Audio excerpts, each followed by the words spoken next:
Startup summit 2024 के इस मंच पर मैं माननीय मंत्री भारत सरकार एमएसएमई मंत्रालय आदरणीय जीतन राम मांझी जी का हृदय से स्वागत करता हूं। इस कार्यक्रम के मुख्य अतिथि के रूप में आपने इस कार्यक्रम की गरिमा तो बढ़ाई ही है, लेकिन साथ साथ हर बिहार के युवा के मन में एक भाव की भी जागृति की है कि हमें बहुत आगे चलना है। और सुबह आज इस कार्यक्रम का उद्घाटन बिहार सरकार के माननीय उद्योग मंत्री नीतीश मिश्रा जी ने किया था। सब लोगों ने उन्हें सुना।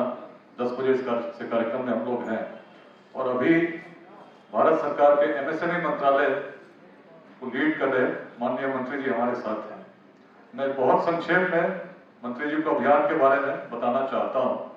लेट्स इंस्पायर बिहार अभियान मार्च 2021 में एक आह्वान के साथ प्रारंभ हुआ था कि ऐसे सभी बिहार के लोग जो बिहार में रहते हों या बिहार के बाहर किसी भारत में महानगर में हो या विदेशों में हो, जिनके भी मन में इस प्रकार की इच्छा है, भावना है कि हम बिहार को आगे बढ़ाना चाहते हैं, एक मंच पर एक साथ जुड़कर कुछ योगदान करने का हम प्रयास करें। इसी संकल्प के साथ हम लोगों ने लोगों को जोड़ना शुरू किया। अभियान के 3 मंत्र बने: शिक्षा, समता, उद्यमिता। उद्देश्य था बिहार का हर व्यक्ति शिक्षित हो। शिक्षा केवल डिग्री के लिए नहीं, शिक्षा ऐसी जिसके स्किल्स ओरिजिनेट हो सके, हर बिहार का व्यक्ति स्किल्ड हो। तो जिस व्यक्ति में शिक्षा होगी, शिक्षित हो जाएगा और स्किल्ड होगा, अपने लिए रोजगार का सृजन निश्चित कर सकता है। दूसरा उद्देश्य था समतामूलक समाज का निर्माण। बिहार प्राचीन काल से उस अखंड भारत के साम्राज्य की निर्माता रही जिसकी सीमाएं अफगानिस्तान के पार तक थी, हिमालय के उत्तर तक थी, दक्षिण में सागर तक तो थी ही, पूर्वोत्तर के भी पार तक थी। बिहार वह भूमि रही जिसने ऑक्सफोर्ड और कैम्ब्रिज की कल्पना से पहले नालंदा और विक्रमशिला को स्थापित होते देखा, जहां विश्व भर से लोग आते थे। उस परिप्रेक्ष्य में जब चिंतन हम करते हैं कि ऐसा कैसे था कि तब जब संसाधन नहीं थे, रोड नहीं थे, ऐसी टेक्नोलॉजी नहीं थी, सूचना के तंत्र नहीं थे, हम ऐसा कर पा रहे थे। आज क्या कमी?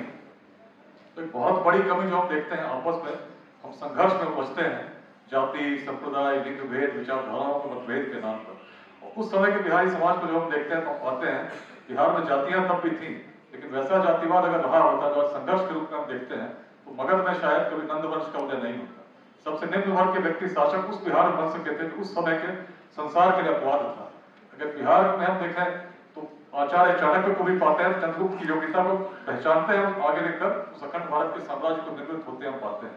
तो विश्व का पहला गणराज्य था, हमने शून्य को दिया। लेकिन आज यदि हमारा जो आगे बढ़ने की परंपरा थी उसको छोड़कर हम संघर्ष में लिप्त हो जाते हैं तो हम आगे नहीं जा पाएंगे। समस्या बहुत बड़ी है। 14 करोड़ के आसपास हमारी जनसंख्या है, जिसमें 9 करोड़ युवा हैं जिनकी उम्र 30 वर्ष से कम है। यदि किसी प्रकार की कोई सरकार किसी राजनीतिक दल की आ जाए और प्रयास करे कि हम सरकारी नौकरी सभी को दें, तो भी शायद 1% या कुछ अधिक लोगों को ही हम सरकारी नौकरी दे सकते हैं। यदि बिहार को हम 2047 तक विकसित बनाना चाहते हैं, जिसमें किसी व्यक्ति को शिक्षा, रोजगार के लिए या स्वास्थ्य के लिए बाहर जाने की आवश्यकता नहीं हो, तो आवश्यकता है उद्यमिता की एक क्रांति की।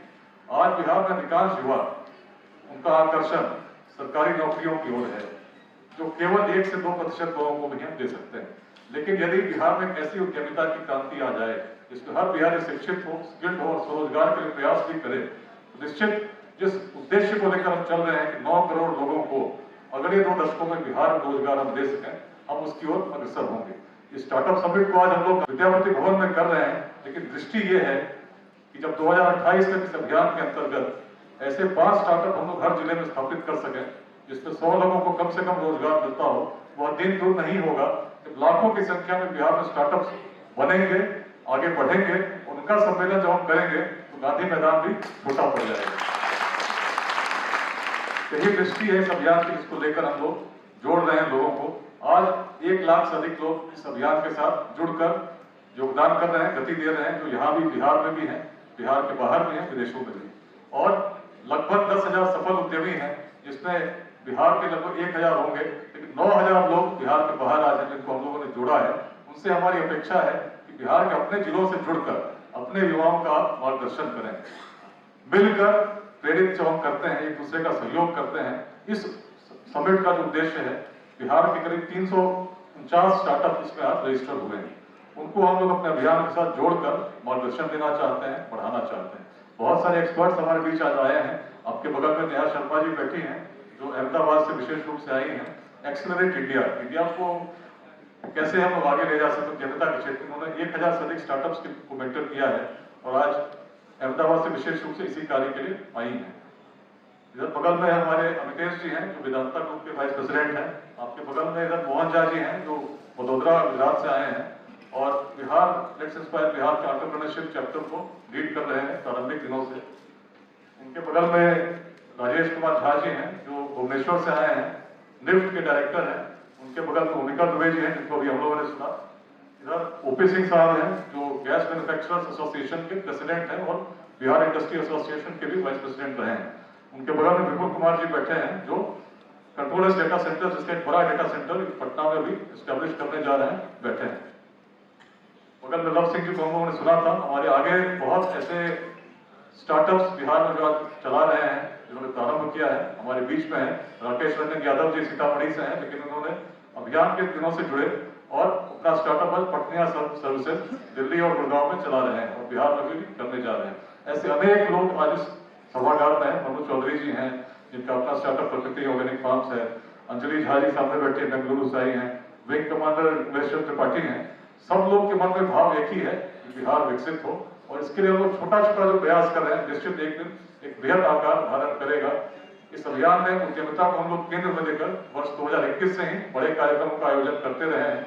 दिल्ली के एनडीएमसी सभागार में वर्ष 2021 में बिहार उद्यमिता सम्मेलन का आयोजन हुआ। वर्ष 2022 के जून महीने में vibrant Bihar global conclave Patna के मौर्य होटल में आयोजित हुआ।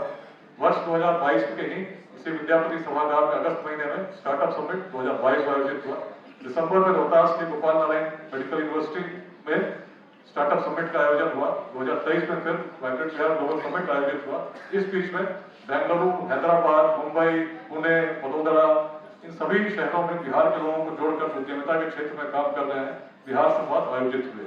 दुबई में भी बिहार संवाद का आयोजन हुआ, जिसके लिए लव सिंह यहाँ से स्वयं दुबई गए थे और 2 कार्यक्रम वहां पर इस प्रकार के दुबई के जो लोग हैं उनके साथ हम लोगों ने किया। आज यूके हो, यूएस हो, फिनलैंड हो, आयरलैंड हो, ऑस्ट्रेलिया और सिंगापुर, इन सभी स्थानों पर रहने वाले बिहार के लोग आज मिलकर इस अभियान को गति दे रहे हैं, अपना मार्गदर्शन दे रहे हैं। हमें आपसे बहुत मार्गदर्शन की अपेक्षा है।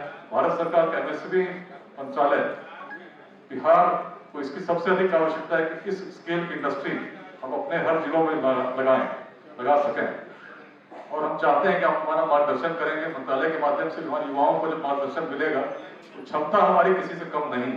जब संसाधन नहीं थे तब तो हम अखंड भारत के साम्राज्य को स्थापित कर सके थे, विश्वविद्यालय निर्माण कर सके थे। आज केवल दृष्टि बदलने की आवश्यकता है।